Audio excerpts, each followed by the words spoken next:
Hello, guys, and welcome to Zanu Project Rethink. As you all know, today is January 20, the year 2025. And as we speak from the city of Bridgeport in Connecticut, in the United States of America, Donald J. Trump is being inaugurated right now as the 47th President of the United States of America. Now, we are going to talk about this inauguration. Please bear with me. We are not talking about the inauguration as per the character itself that is involved in it, meaning the president. That is not what we are talking about. We're talking about the whole historical aspect of this inauguration. My focus is going to be on the last 4 years. And I want you to come along with me. What I have learned, what has inspired me, and what has given me pause and make me rethink about life itself. This is called the comeback kid in American social parlance. A comeback kid is usually used to describe someone who you would say had experienced significant setback in life, career, or even love relationships. He went down to zero, as we say. He was knocked down by life, almost ruled out completely. And yet, with resilience and focus, that person bounced back. That we call, in American term, comeback kid. The only president who was nicknamed this was Bill Clinton. Bill Clinton had a bad start in New Hampshire. Bad, completely. Everybody thought he was going to end the election because of the lack of support. And yet, within a short time, Bill Clinton knocked it back on top. And they nicknamed him at that time the comeback kid. Donald Trump is now being nicknamed the comeback kid. But I'm going to focus on the comeback itself. Life has thrown things at all of us. However, in my lifetime, I have never seen one individual, especially in the circle of politics, who have had so much stacked against him since he left office in 2020.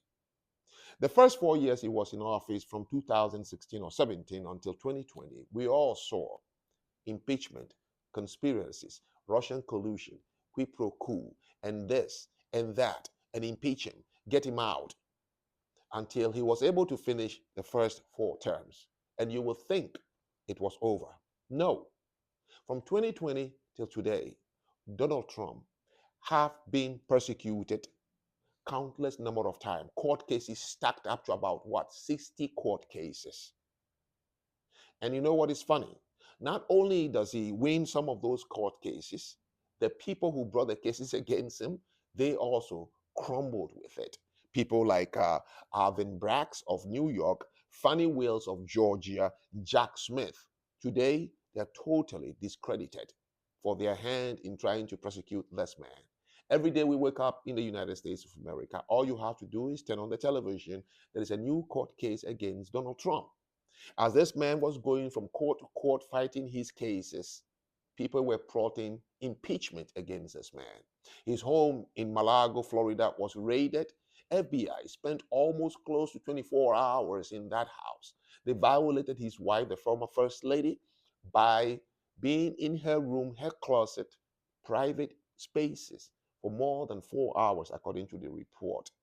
2 assassination attempts against this man when he was running. About 3 or 4 states took his name off the ballot. They tried everything to see how they can prevent him from running. This man was shading and shielding and shielding and failing and getting up. And then bingo, come November 5th. And he won not just the popular vote, but the landslide of the electoral college vote. And today, as we speak, this man in his own lifetime has vindicated himself.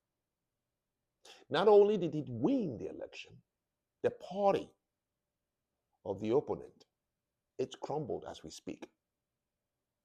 Jill Biden, the wife of President Biden, would not speak to some very power holders in the Democratic Party, including Obama, Schumer, and Nancy Pelosi. According to those in her circles, she is bitter like hell, asking Joe if he could bend down the whole damn thing before you leave office. Jill Biden is pissed off of the coup that was organized against the husband. That coup d'etat, but by the way, not only the things I mentioned that were stacked up against Donald Trump, the entire Hollywood elite, with the entire legacy media, the mainstream media, were all against this man. This man was kicked off Facebook. Out. They banned him on X. Can you believe this is what led him to start his own Truth Social, his own platform that is now worth almost more than $500 million. But this man got elected. 97 million Americans said enough is enough. And Donald Trump is back again to the White House. What did I learn from this? What did this teach me? This taught me a simple lesson, which I think some of you might have also experienced. You see, when you have perceived enemies, somebody you believe were stacking things against you, plotting things against you, if you dare spend your time focusing on the enemy, listening to the enemy, trying to fight the enemy, trying to make people believe you during the time of the activities of the enemy, you will fall, and you would fall forever. I have believed through this experience, no matter what is stacked against you, don't take your eyes off the ball. No, let them say it. Family, loved ones, friends, colleagues, business partners, whatever they say about you, keep your eye on your ball. Whatever, it's the goal for you. Just keep your eye on it. You know, the more they talk about you and hate you and gossip and wish you wrong, the more they are making you popular to the other side. We all watched the DNC, the Democratic National Convention, and we watched the RNC, the Republican National Convention. The entire Democratic Party, stage after stage, a person after person, from Michelle Obama to Obama himself to everyone was calling this man a Nazi, a Hitler, a fascist, a demagogue, a charlatan, a killer, Satan. There is no name on Mother Earth that was not thrown against this man. They scared the hell out of all Americans that if Donald Trump wins this election, the day he wins, hell will break loose in America. And he would overturn democracy and put people away in detention camps. Can you believe? This became campaign message for the Democrats. They focused only on the enemy, just as I have just said.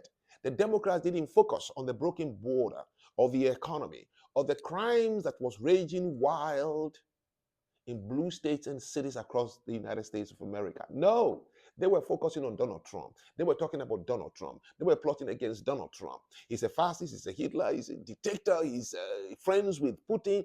The whole campaign, while Donald Trump consistently kept talking about himself and why he wants to run. He was talking about the southern border. He was talking about crime. He was talking about the economy and foreign policy. He was talking about ending wars in the world, and people listened. This is what I have learned. Keep your eye on the ball. Let them say whatever they want to say. They will make you popular, because you see, human beings have a way of shutting down something that becomes too overwhelming. The more you repeat it and repeat it and repeat it, people want to pay attention to it, and then they develop interest. And they did develop interest. The last 18 months, they developed interest in watching the man called Donald Trump. Today, we see it clear. There has never been an inauguration where the top visible CEOs of this country would fly their jet planes to go to DC just to be part of that event. Today, we have Jeff Bezos from Amazon, we have Mark Zuckerberg, we have Elon Musk, we have all of them. Those who kicked him off their platforms, they are all today in DC. Now, before DC, Trudeau of Canada flew in his own jet plane for a surprise visit to kiss the ring of Donald Trump at Mar-a-Lago. Oh, followed by Mark Zuckerberg. He came there, spent hours with Donald Trump. And then came Jeff Bezos, and all of them said, I will contribute these millions of dollars to your inauguration. Today, more than 5 very powerful Democrats have jumped ship of their party to become Republicans. Woke is disappearing. Mark Zuckerberg said, I'm now going to pursue freedom of speech. Do you see how things can backfire in your lifetime? I don't know how this man goes home to speak to his wife, his children, his grandchildren, and his friends. I don't know how he feels now that Americans spoke to say he is not all that bad. And just before he even became president, wars are stopping already. Countries are now jubilating. Business owners are saying, we feel better. Stocks are climbing through the roof. All you have to do, think today, I'm going to share my comeback kit time with you. Simple. In 2015, I left the United States of America and I went to Kenya in East Africa. I lived in Kenya for 5 years. Oh, life became so good. I was very happy with what I was doing. Nothing compared from you being from campus to campus and gathering high school students, young people, and just inspiring them and see them do magic. So I loved it so much. I opened a 2-floor co-working space in Nairobi called My Space, MAI Space, which is for co-working. You come with your laptop and you spend your day there. However, just at the beginning of 2020, I decided to take a short trip to the United States to raise money to support my business.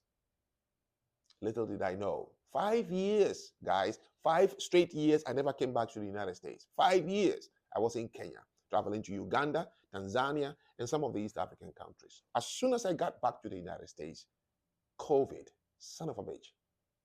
I'm locked up in a 1-bedroom apartment waiting for COVID to go away.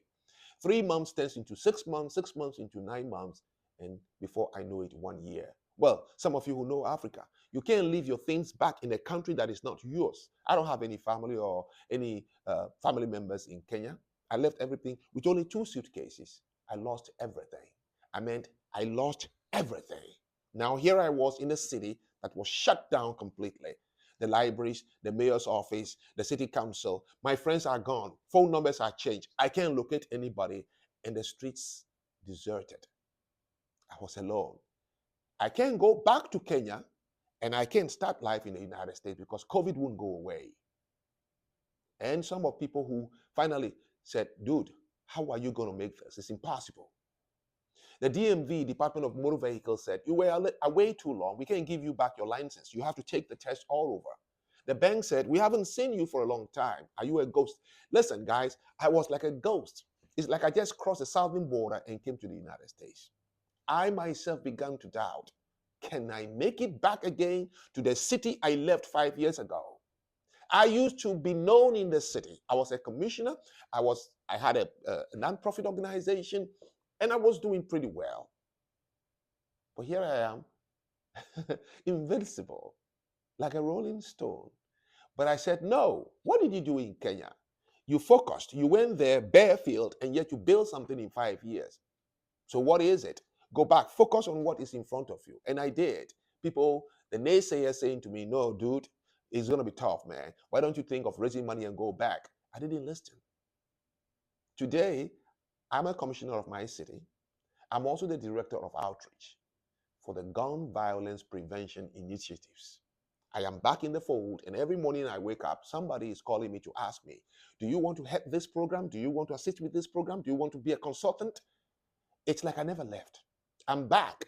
When people ask me, hey, Zanu, how are you? I say, I'm tall, handsome, and happy. That is my standard response to, how are you?